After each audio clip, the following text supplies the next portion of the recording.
Alors bonjour à toutes et à tous, bienvenue sur Movie and Love, un espace pour tous les amoureux de cinéma.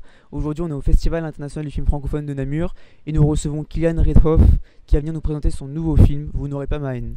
Alors bon visionnage à tous et n'oubliez jamais, les films quand on en parle c'est bien, mais quand on les aime c'est mieux. À tout à l'heure mon amour. Des explosions, des fusillades et une prise d'otage semble-t-il à l'intérieur d'une bataille d'une salle de concert.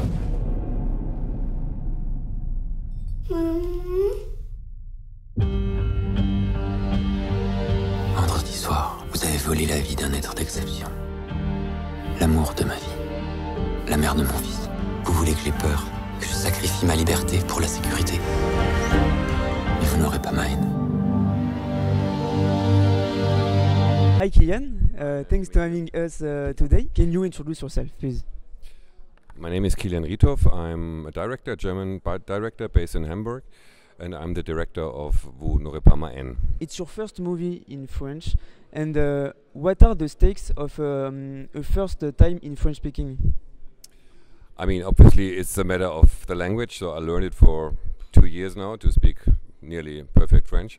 So yeah, but it was a really adventure for me because you know, it's not only about the language, it's also about the culture. You know, you're working in a different culture, so it was necessary because our topic is very French, as you know. It's very important for Paris, so I felt it is very important to know the culture and the language, just to be as authentic as possible. So the story is based on the Antoine Leiris book.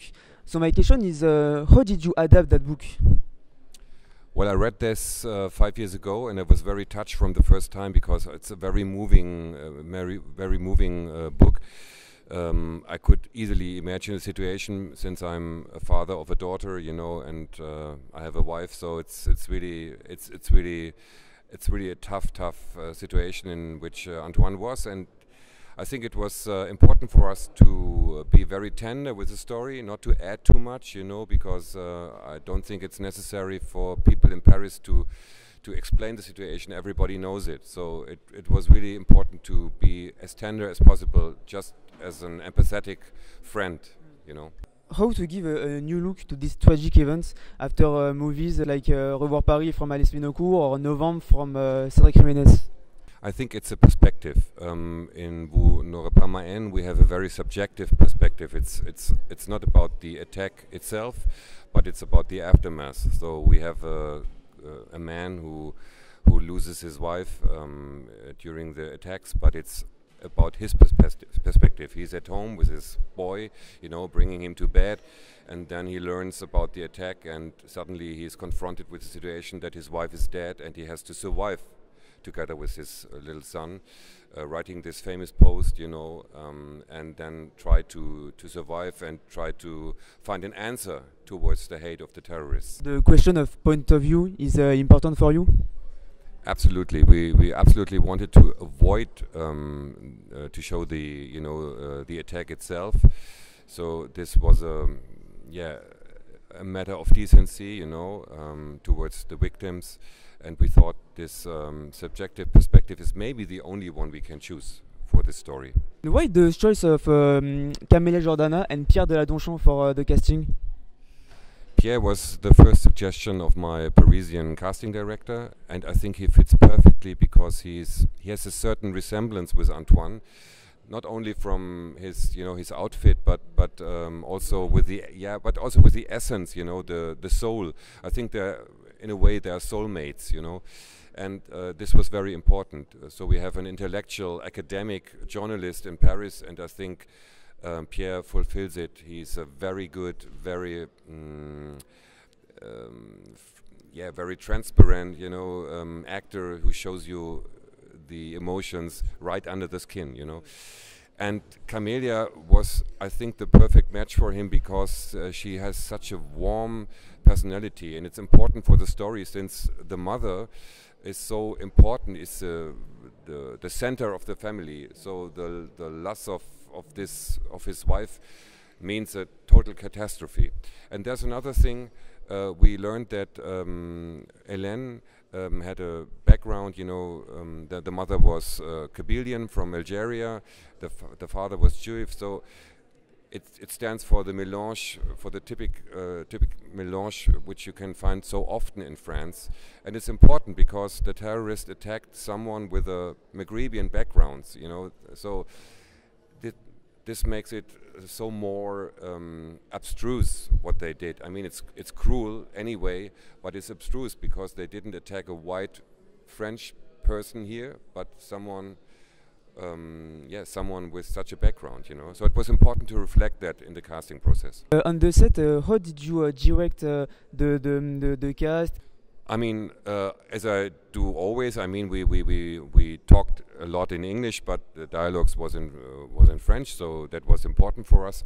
And then I think it was important to find the right balance, you know, to stand what happened. So the story deals with a lot of dark emotions, you know, very subtle emotions. It's about the grieving process, you know. It's about overcoming hate. So I think to find tiny physical actions for this to make it possible for the audience to live in it, you know, just to experience, to make an experience of what Antoine has to face.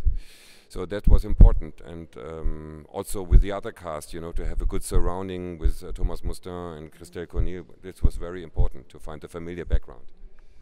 And what tone and mood did you want to give to the film? I really thought about an opera which came to me first into mind, Orphée and Eurydice, this famous opera of Gluck, because I thought this opera is about a man who loses his wife on the wedding day, and he has to drive, you know, to go down to Hades to find her back. So we always intended to give this certain feeling, to give something more than just a story, but to have this melancholic, dark mood, you know, in the story.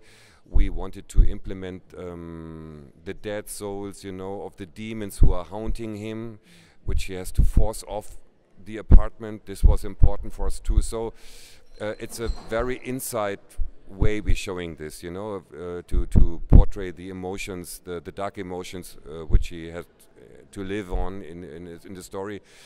So I think that was very important for us. The movie is about grief and life after a loss. So my question is to you, how to move on after that? I think there's not an easy solution for this. The loss of his wife is very hard for Antoine, and I think it's still, you know, it's not over after 1 or 2 years. But I think we try to tell at the end how he overcomes hatred. So for me it's an ode to life, you know, because it's not only about grievance, it's about committing to the love of his son, which is very important for me, maybe the most important part. Antoine told us it was like diving into fatherhood. So this is the very warm emotion in this story, and something which saves him, you know, from going down into total despair. So at the end we are telling a fragile restart, you know, into life. And for me it's important because whatever happens to you, there is a possibility when you don't give in to hatred, but if you answer with love, you know. And that's I'm convinced of that love is always bigger than hatred, you know. And we have to find a solution to counter hatred, not with hatred. Do you have other projects for the future, maybe? I just shot last year another movie in Germany. It's about a Jewish girl in 1940. It's a true story, she was very beautiful and blonde, and tried to be a singer, you know, on Broadway, but then she was caught by the Gestapo and was forced to the choice to survive and to trade other Jewish people, you know. So it's a very famous case in Germany, and we shot it last year with Paula Beer, which is famous, you know, for France by Ozon. So we shot it last year, and it will be released next year. Great. And to finish, it's possible to speak, to tell us a few words in French? Of course, I try. J'aime beaucoup Paris et France. je suis très proche parce que nous avons fait ce film et je suis très excité maintenant comme les gens français veulent accepter ce film et c'est très très important pour moi. C'est une grande joie de présenter maintenant le film là-bas. You speak very well. Thank you for this interview.